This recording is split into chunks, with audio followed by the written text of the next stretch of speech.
ओम शांति। 18/6/24 की वाणी है।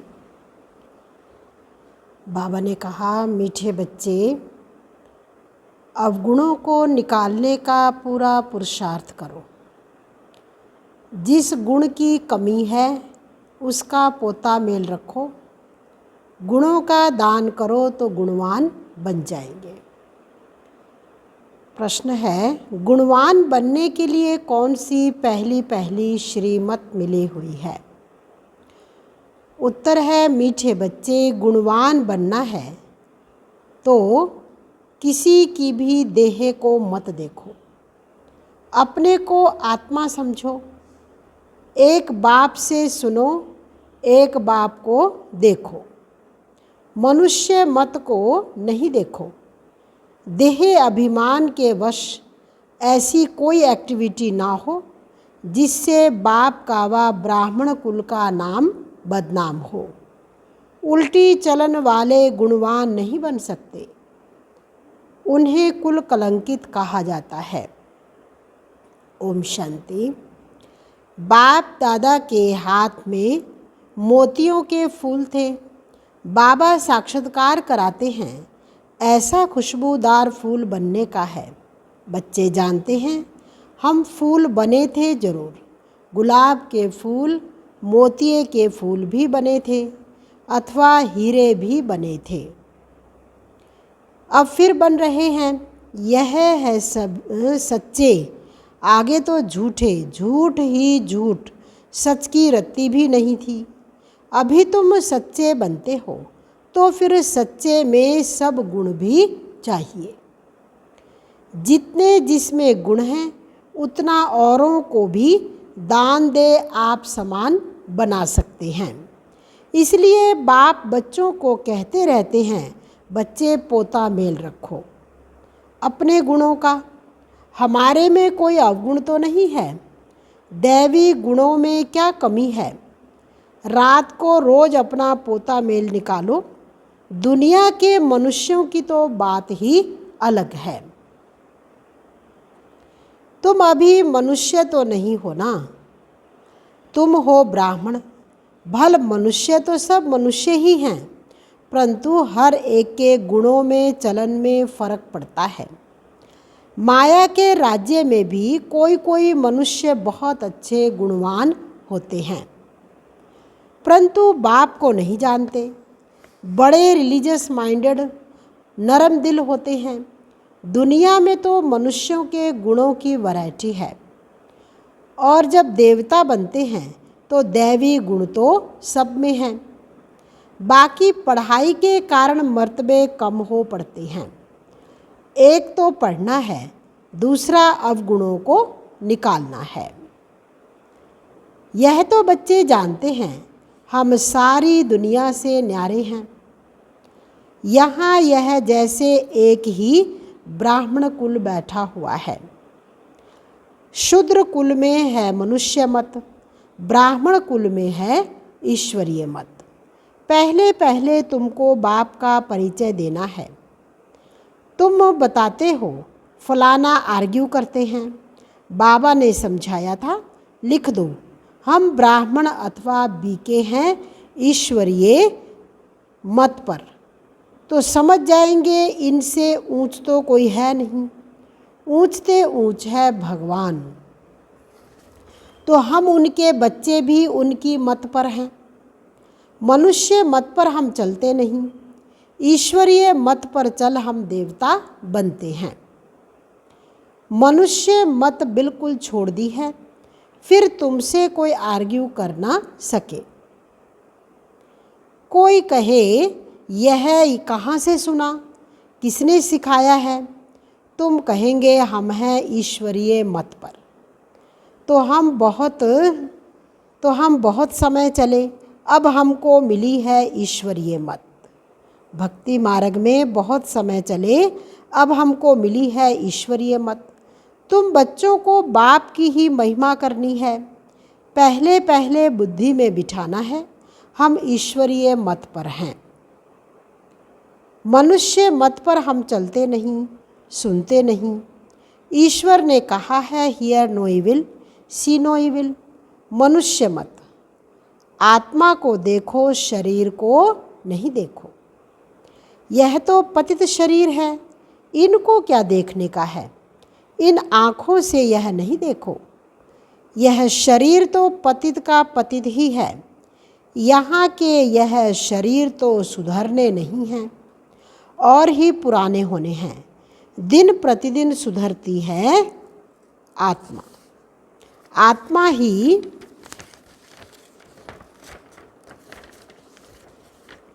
अविनाशी है। इसलिए बाबा कहते हैं सी नो इविल, शरीर को भी नहीं देखना है। देह सहित देह के जो भी संबंध हैं उनको भूल जाना है। आत्मा को देखो, एक परमात्मा बाप से सुनो। इसमें ही मेहनत है। तुम फील करते हो यह बड़ी सब्जेक्ट है। जो होशियार होंगे उनको पदवी भी इतनी ऊंच मिलेगी, सेकंड में जीवन मुक्ति मिल सकती है।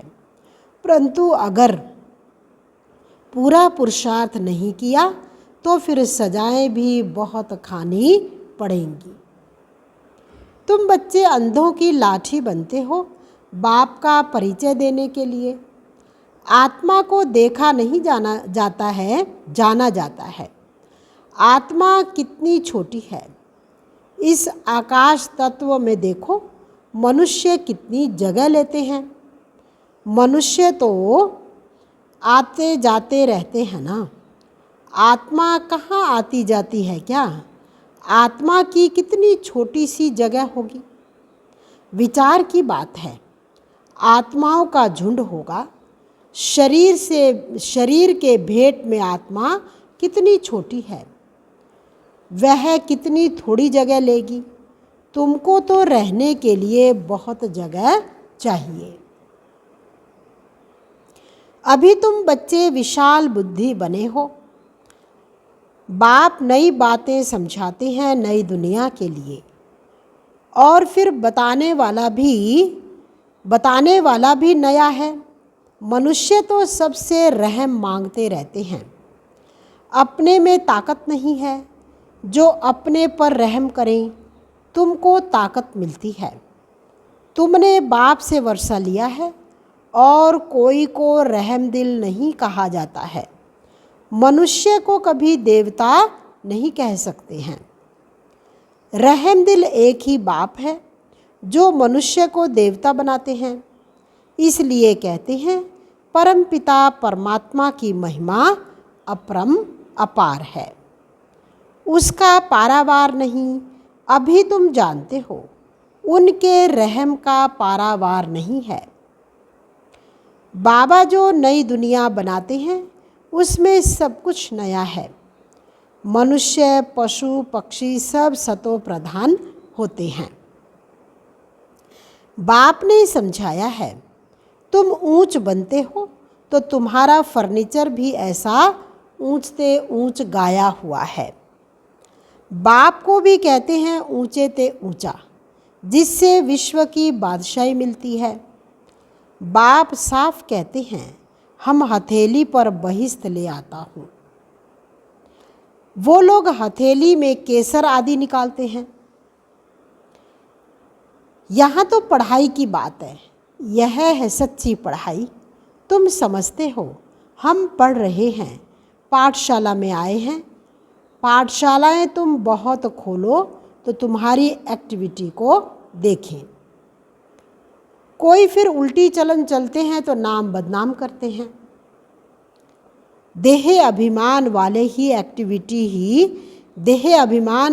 एक्टिविटी ही अलग होगी।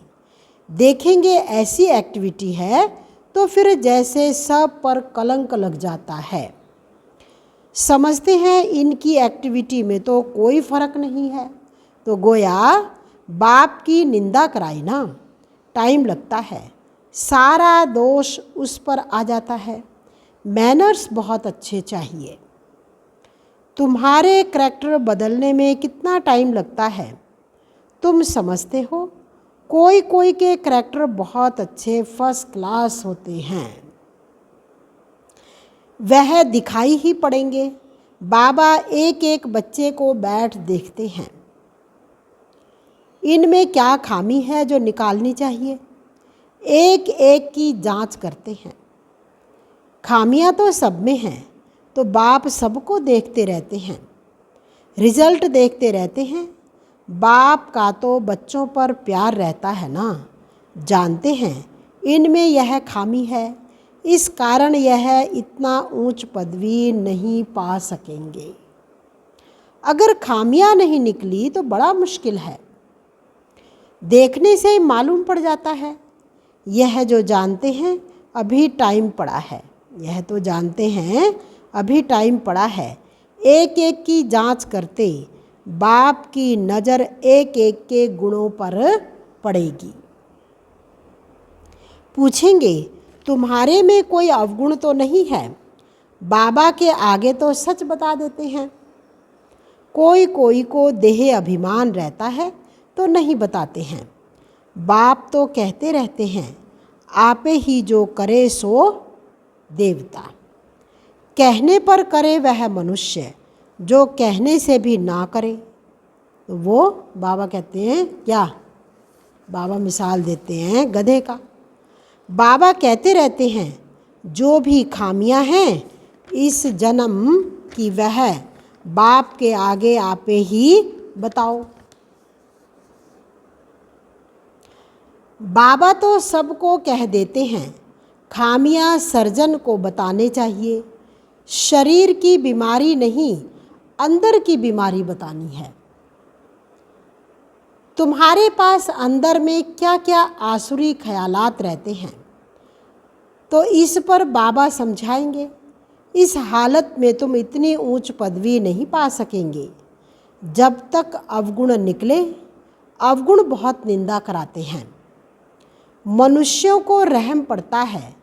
भगवान इनको पढ़ाते हैं। भगवान तो नाम रूप से न्यारा है, सर्वव्यापी है, वह कैसे इनको पढ़ाएंगे? इनको इनकी चलन कैसी है यह तो बाप जानते हैं। तुम्हारे गुण कैसे फर्स्ट क्लास होने चाहिए। अवगुण छिपा देंगे तो कोई को इतना तीर नहीं लगेगा, इसलिए जितना हो सके अपने में अवगुण जो हैं उनको निकालते जाओ। नोट करो हमारे में यह खामी है तो दिल अंदर में खाएगी। घाटा पड़ता है तो दिल खाती है। व्यापारी लोग अपना खाता रोज निकालते हैं। आज कितना फ़ायदा हुआ, रोज का खाता देखते हैं। यह बाप भी कहते हैं रोज अपनी चाल देखो, नहीं तो अपना नुकसान कर देंगे। बाप की पत इज्जत गवा देंगे। गुरु की निंदा कराने वाले ठौर ना पाएं।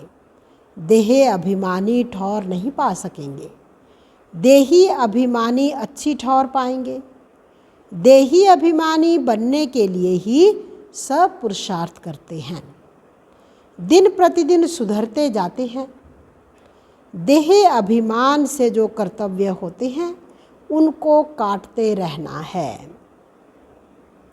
देह अभिमान से पाप जरूर होता है, इसलिए देही अभिमानी बनते रहो। यह तो समझ सकते हो जन्मते ही राजा कोई होता नहीं। देही अभिमानी बनने में टाइम तो लगता है ना, यह भी तुम समझते हो। अभी हमको वापिस जाना है। बाबा के पास बच्चे आते हैं, कोई 6 मास बाद आते, कोई 8 मास बाद भी आते हैं। तो बाबा देखते हैं इतने समय में क्या उन्नति हुई है। दिन प्रतिदिन कुछ सुधरते रहते हैं या कुछ दाल में काला है। कोई चलते चलते पढ़ाई छोड़ देते हैं।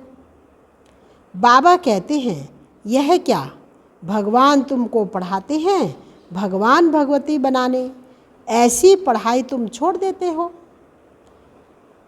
अरे वर्ल्ड गॉड फादर पढ़ाते हैं, इसमें अब्सेंट। माया कितनी प्रबल है, फर्स्ट क्लास पढ़ाई से तुम्हारा मुख मोड़ देती है। बहुत हैं जो चलते रहते हैं फिर पढ़ाई को लात मार देते हैं। ये पुरानी रावण की दुनिया है। हम वाया शांति धाम सुख धाम तरफ जाएंगे। बच्चों को यही याद रखना पड़े, टाइम बहुत कम है। कल भी शरीर छूट सकता है। बाप की याद नहीं होगी तो फिर अंतकाल बाप समझाते तो बहुत हैं। ये सब गुप्त बातें हैं, नॉलेज भी गुप्त है। यह भी जानते हैं कल्प पहले जिसने जितना पुरुषार्थ किया है वही कर रहे हैं। ड्रामा अनुसार बाप भी कल्प पहले माफिक समझाते रहते हैं। इसमें फ़र्क नहीं पड़ सकता है। बाप को याद करते रहो तो तुम्हारे विक्रम विनाश होते जाएं। सज़ा नहीं खानी चाहिए।